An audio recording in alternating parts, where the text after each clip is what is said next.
Hey, welcome to Garden Fork Radio. My name is Eric. Thanks for taking a minute to check us out. If you're downloading the show for the first time, it's me and my very interesting, colorful friends talking about eclectic DIY. And today is a special guest, is the executive producer of Garden Fork Radio, Jimmy Goots. Hello, sir. Hey, how are you doing? Live from North Carolina. Live from a closet in North Carolina. This is my new studio. I need to get a little table in here because apparently it's the only room I have that's suitable for podcasting. You'd be surprised how many NPR recordings are done in a coat closet. Really? Yeah, there is a companion website to NPR called, not Trello. I'm blanking. I'll try and drop it in later, but it's all about how to record NPR like quality audio. And they openly talk about how they, if they're on the road or they're in their apartment having to record something, they go into the coat closet. Podcasting hacks. And then there's a woman named Ellie who has a really great podcast called Ologies, very successful. And she interviews experts about different like archaeology or hurricaneology, weatherology, that kind of thing. And she records the show in a coat closet as well. So you're not alone in the closet. Yes, I'm in the closet. That's a fact. So is it maybe the next podcast she's going to do will be all about isms? Yeah. So you and I go a long way back. For people that are new to the show, I met Jimmy. He was one of the original people who watched and discovered Garden Fork before it was on YouTube. My first videos I put up only on iTunes as iTunes video podcast. That's how old I am. And we became fast friends, and ever since we're together. And the reason I found you is I got the very first, when the iPod got video on it. Yes. I got it a day before anyone else that I knew of because it was supposed to come out like on a Thursday. And Thursday I was leaving to go to Las Vegas. And I really wanted to have this iPod for the plane, and it showed up a day early. So I started downloading anything on iTunes that was video that was free. And I was watching I was watching Garden Fork on the plane going to Las Vegas. And everyone, what is that? And I said, this is the new iPod that has video on it. And I really did feel like the king of the county. Yeah, and I'm still friends with some other people that do podcasts. Tim and Michelle Dressen, they're in Minneapolis, and they do a podcast called 500 by Midnight. And it's all about Las Vegas. It's like the original Las Vegas podcasts, and they're on shows in the thousands now. Wow, I've only been to the Las Vegas airport on a layover. That's kind of like me and Los Angeles. I've been to that airport. I've been to the airport in Dallas, Texas, but never seen any more of those cities. Las Vegas, I would recommend it. I would recommend you go. You got to go twice because the first time you're going to screw everything up. I would like to go to Las Vegas and rent a car and leave Las Vegas, because I kind of like to see the other side of towns, not the part that's been made up to look nice. I like the part where people actually live, Yeah, get downtown on the outskirts. Yeah, that's like when we go on vacation, we went to Cancun, and we got on a city bus, me and my wife and my son, and we said we want to go to Market 2023. And they said, oh, yeah, Market 27. I said, no, 23, which is the locals market, and 27 is the big tourist market. So we went to Market 23, and the guy said, you sure? Yeah. And we went and we kept going, and we kept going, and we got to this place, and it was so amazing. We were the only white people there. Literally, and the best food, the best treatment, better prices, everything about it. You got to see the culture, and we just walked around there all day. Yeah, I am the gringo that lives in the Latino and Chinese neighborhood. So it's similar to that, where on my corner is a lady with her food cart that makes empanadas. Empanadas. I remember you talking about her. She's still there. Yeah, and then there's two women on the next corners that have tamales, you know. So I love it, and they're hardworking people. I give them credit. So we have been messaging back and forth about what to talk about, and I think you run two successful businesses. You run hollowbooks.com, where you make custom hollow books for people, and you also have some stock hollow books, and then you also have a pool cleaning business. Yeah, that's my newest venture, and this year, this past summer, it more than doubled, and I'm starting to get afraid of it. And you're a one man band at this point. That's it. I had my son work with me last summer until he left for college, and then after he was gone, I went from going to 11, 12, 13 pools a week to going to 27, 28, and it was, they're spread out, and it's just a lot of work for one person. So by that point, I was so spoiled by having my son with me that I brought on my next door neighbor to just help me out.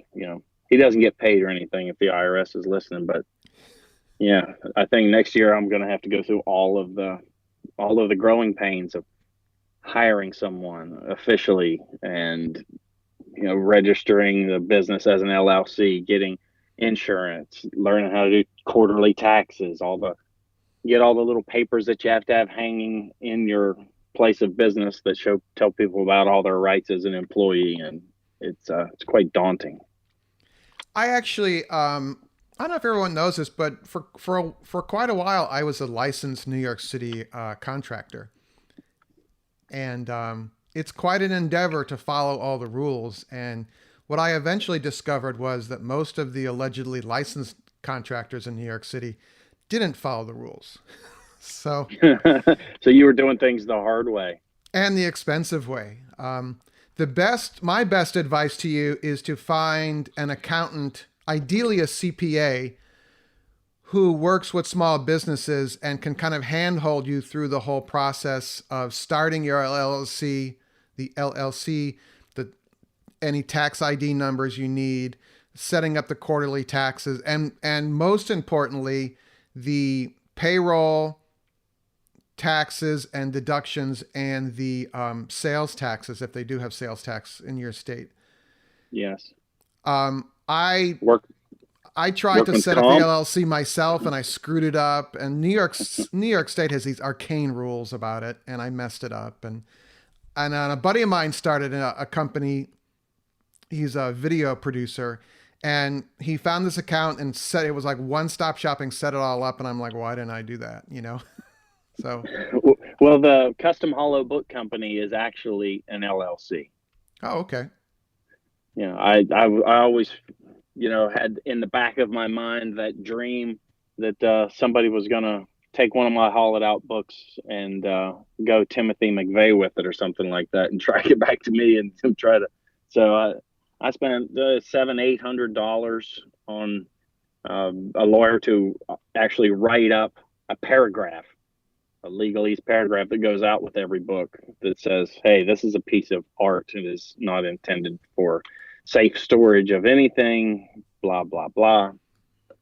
But the LLC, I didn't have much problem setting that up, but they make it pretty simple here in North Carolina. Yeah, it gives you protection, especially if you are a homeowner. I think it's really important. The other thing I learned was my accountant set me up with a payroll company that did the payroll. You would just you could email in or call in, or they have a website about the number of hours people worked and what their hourly wage was or their weekly salary, and it really helped me because I've seen where people have messed up their payroll, and there's a penalty if you miss a sales tax payment or a payroll tax payment. You get a fine. And I made one mistake with the sales tax, and it was a $500 fine. And I was like, holy cow. Wow, they are punitive there. Well, let me tell you a story about North Carolina. It blew my mind yesterday. I got a phone call, and it came from Raleigh, which is our state capital. and it was a lady with the sales tax collection office saying that I didn't file my sales tax collection report for the last quarter that ended whenever back in September. And Right. she said, I said, I can't believe that you guys are actually calling me. This is great. And she said, well, do you have any to report? I can just put it in right now. I said, no, I don't. And honestly, I think it was a real mistake to even set up and have to worry about this 4 times a year, because I sell these books on the internet. And I think in 5 years, I've probably sold 3 books in this state. And it's always like really, wow, look at that. I sold one in Cary, North Carolina. That's crazy. I said, if you guys really want me to send you the $7 or $8 that I would owe you over the last 5 years, I said, just let me know. She said, well, would you like me to cancel it? And I said, can you do that? She says, if I just hit this button, Ah, I said, cancel it. And it's done. Didn't have to go through any rigmarole. It was very refreshing. wow, that's a little different than New York State. I'll tell you that. When I closed down my business, I called the state and I was like, how do I close down an LLC? And the answer wasn't right in front of them, you know? Yeah, they got you in. They want to stay in. Yeah. Let me ask this: if you didn't have any sales tax to report for a quarter, and then you go through that quarter and you don't tell them you have zero to report, are they still going to find you 500, or are they Yes. finding you? They will, even if you Yes. don't owe anything. It's failure to file. Yeah.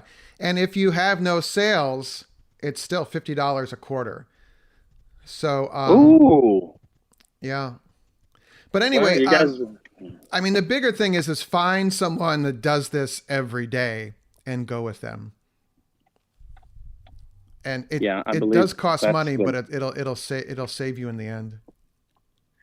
Yeah, it could save you from $500 fine, or just save you from pulling out your hair trying to keep track of this when there's pools that need repaired and cleaned. My biggest challenge was finding the right people to hire because we were doing, you know, very not very interior repairs and renovation, and a lot of painting, wall work, plaster, fixing plaster, and I had one person. Everyone was freelance, it was on a job basis and hourly paid, and I had one person who was fantastic and would show up, but their skill set wasn't as good as I would want.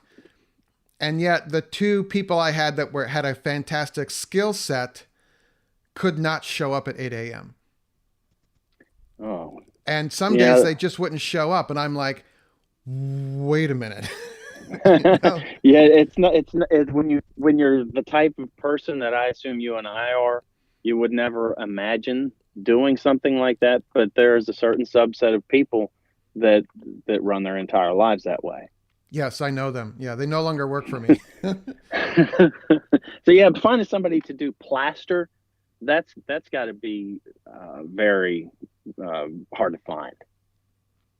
Yeah, and once you find them, they're golden. And the problem is they know it. So, Ooh, yeah. Yeah, a lot of the brownstones and things, those are all plaster. And once they're plastered, they have to stay plastered. Or is there some remediation you can do and replace that, or you have to gut the wall? it depends on what they want to do. I mean, the interiors are not landmarked. The exteriors of a lot of the buildings are landmarked, but the interiors are not. But I actually have a video about plaster repair where I slip in drywall, and some people are less than happy that I do that. But it depends on what the client wants. If the client wants to pay for a replastering, it's a lot of work. It's 3 coats at least. There's a base coat, a scratch coat, and skim coating. Whereas if you just slide in a piece of drywall and then you mud on top of that, and then you take a primer coat of paint, the sheetrock primer, and you make the roller really kind of dry and tacky and roll it a Hmm. bunch of ways, you can make it look like plaster. And that's what I used to do. But it was a challenge. And then I finally realized that I was doing so much managing and doing all the paperwork and everything, which I'm horrible at. I could make almost as much money if I just worked by myself. And so I scaled back the company and I became a one-man band again, and I was much happier. Well, I was very happy this year. I kept super busy.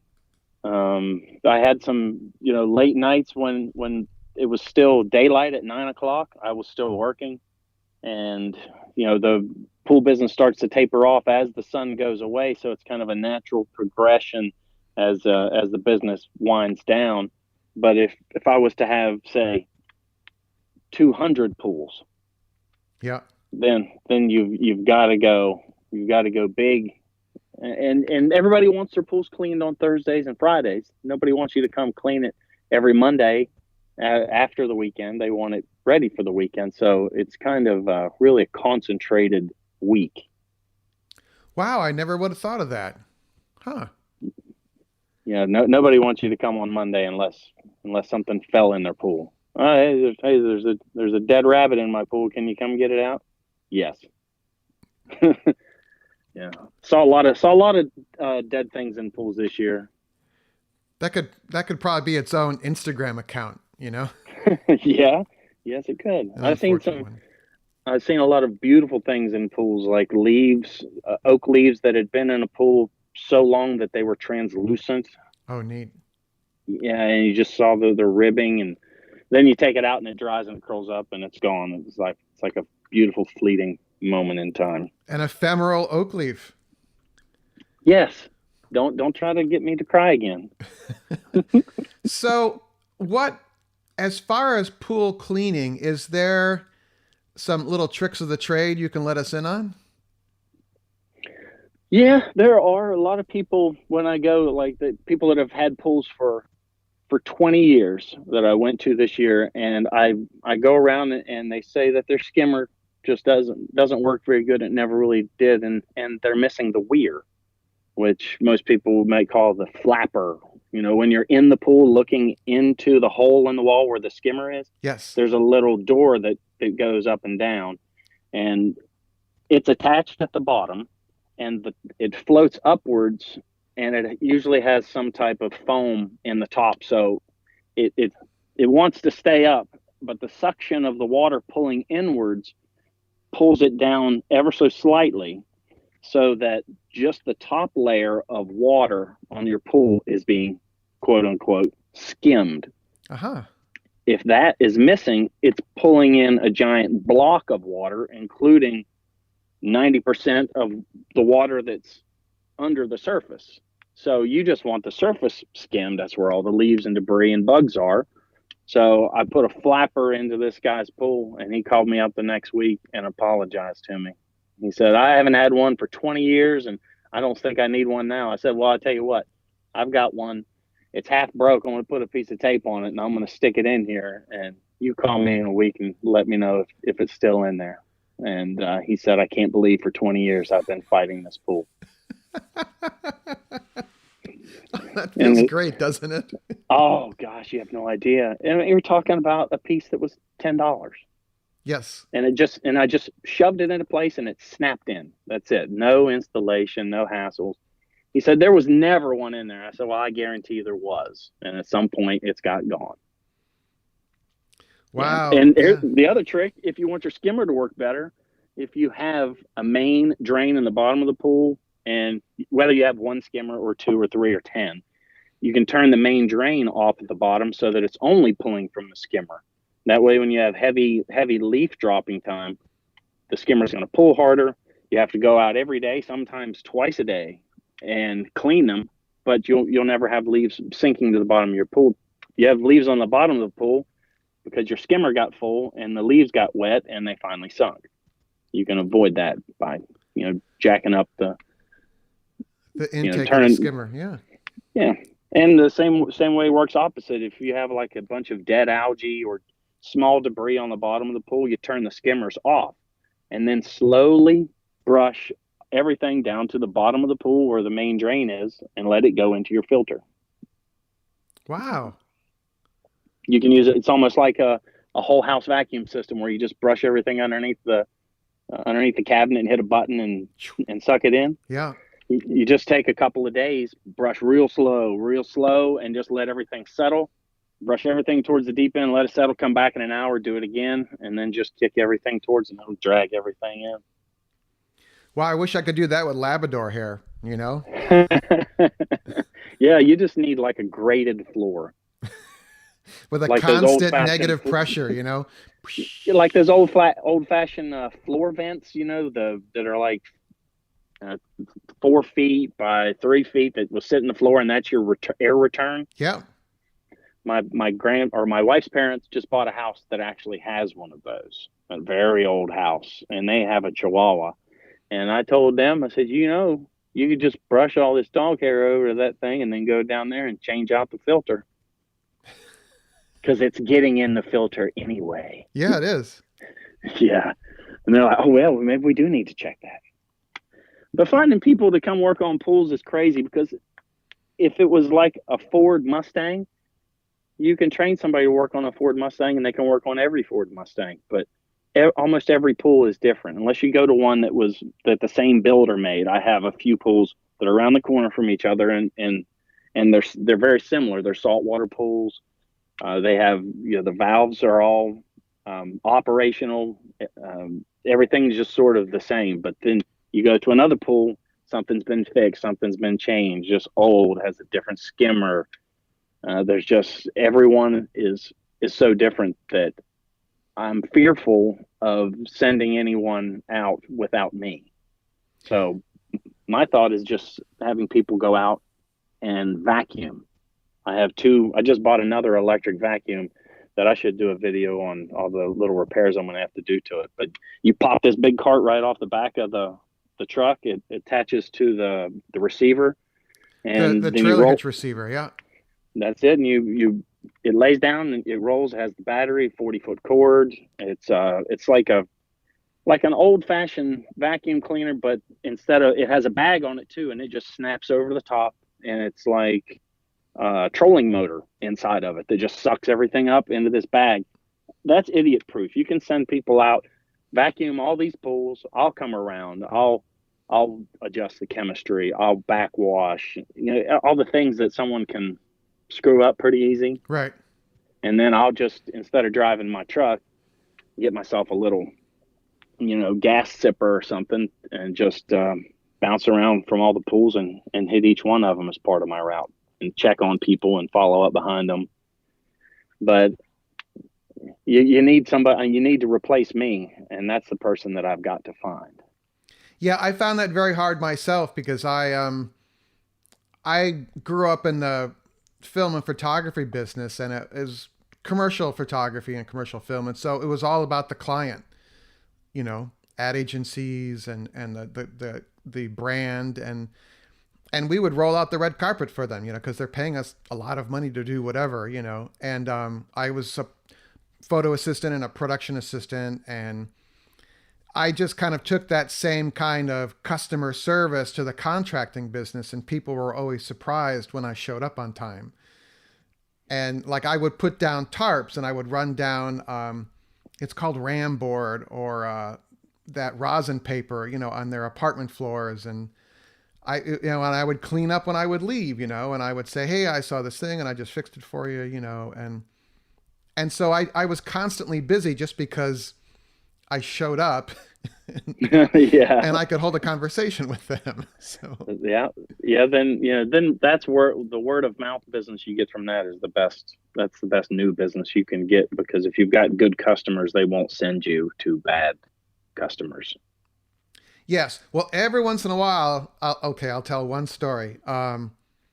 Someone emailed me and said, I want this closet organizer installed. And I'm like, okay, this is my rate. I'll come over. And the brownstone, the row house had one of these wrought iron gates on the front door, which have a deadbolt on them. And so this person let me in, and then they closed the iron gate behind me, and it had a key lock on the inside. It didn't have a regular, the inside of a deadbolt, you just has a knob that you unlock to let yourself out, right? Yeah. It had a cylinder lock, and I'm like, oh, that's a fire hazard. I didn't say anything. And they led me into their apartment, and there's this box that's of the closet kit, and it's been taken apart. Everything's all over the floor. And they're like, well, I want this on the wall. And I'm like, but you said you wanted it in the closet. Yeah, but I changed my mind. And I tried to do it myself and I cut some of the pieces up. And I'm like, oh, and it's this knockoff closet kit that is made in a foreign country. And the instructions were photocopied 10 million times and you couldn't read them. And I realized that I was in a nightmare. I'm like, this is and just... you were locked in. Yes. And the client was a little wound pretty tight, and it was a cold call. I did not get this as a referral. And I'm like, I just have to get out of here. So I need to go to my truck for a minute. And I just said, this kit looks defective to me. Some of these pieces are broken.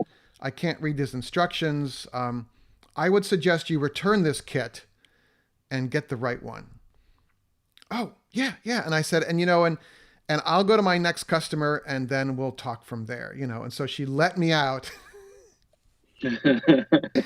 And I'm like, okay, I won't get back into that house. It's just like... Was this gate similar to the one where you were welding on the street? Yeah, they're iron. They're iron gates, and there was back in the day in New York City was a lot of crime, and people would break down doors, so people put iron gates on the front of their doors, and they're no longer necessary. Crime. This is an incredibly safe city, but some people still like to be locked in. I don't. The tops of them are the kind that make you not want to try to jump over them too, aren't they? Yeah, they have little spikes on the top. Yeah.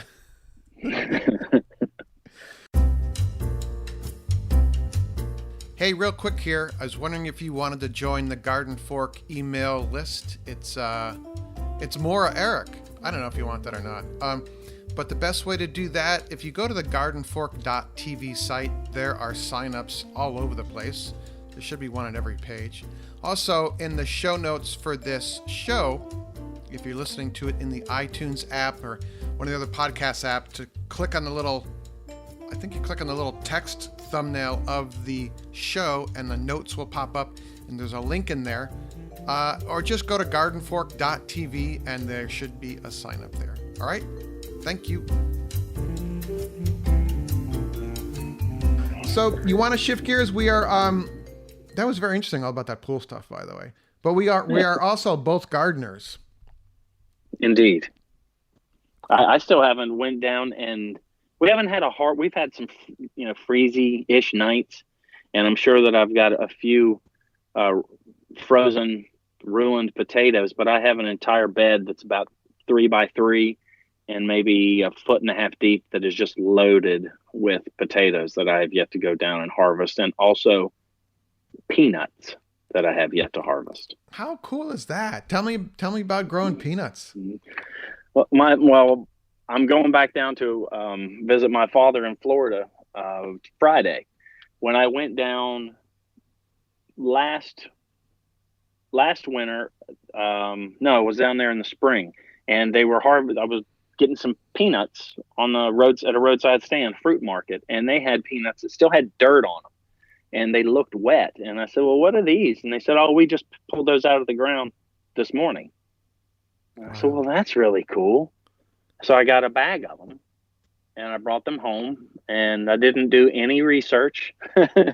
And how garden fork of you? I definitely went garden fork method on that. And I brought them home, let them sit for a week or two just to kind of dry a bit, I thought. And then I went and planted them. And I only planted maybe, 40 or 50 of them. And they did really well. They didn't want to grow down very deep, so I saved some of those. And then I planted them again this spring. So the peanuts that I have are going on 2 years old. All right, so you grew like starter peanuts, and then you replanted them as like a crop then. Yes, yeah, you save peanuts just like you're saving a tomato seed. And I had peanuts. We baked them, we boiled them. I even put some in a pan with oil and sauteed them. And every way that I had them was delicious. They sometimes they're chewy. Sometimes you get them to where they're, I don't know about you, but I'll buy a bag of peanuts, and when I get one that's really dark, I get real excited, and I love that. So I made a whole bunch of those. That is cool. That is so great. I, it's always enjoyable to talk to you because you've done something that I would never think of, and I would never think of peanuts. They grow super simple, super easy, and they rhizome, I guess would be the way to say it. The best way I could explain the plant is almost like it grows underground, like Bermuda grass grows underground, and every once in a while it deposits a peanut. Similar to potatoes, I guess, and super simple. Don't have a lot of requirements for maintenance at all. And then, soon as it gets cold and the tops die, you dig them up. Or you do what I do and leave them down there for 2 months. Wow. Hey, if anyone else is growing peanuts, would love to hear from you. Radio@gardenfork.tv. Maybe we get you on the show.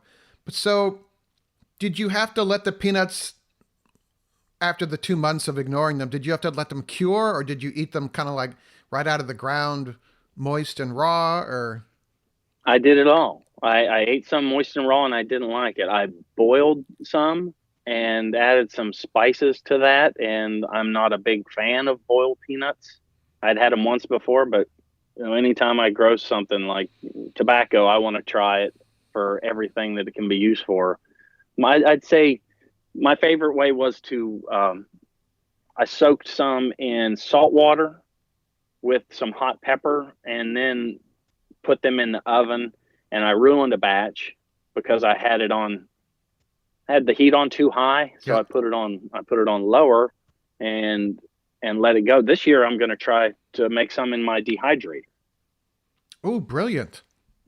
because it's a forced air dehydrator that I make all sorts of stuff in. It's pretty much going to cook them, at a nice even temperature. And they're on the racks where they get good airflow all around them. Yeah.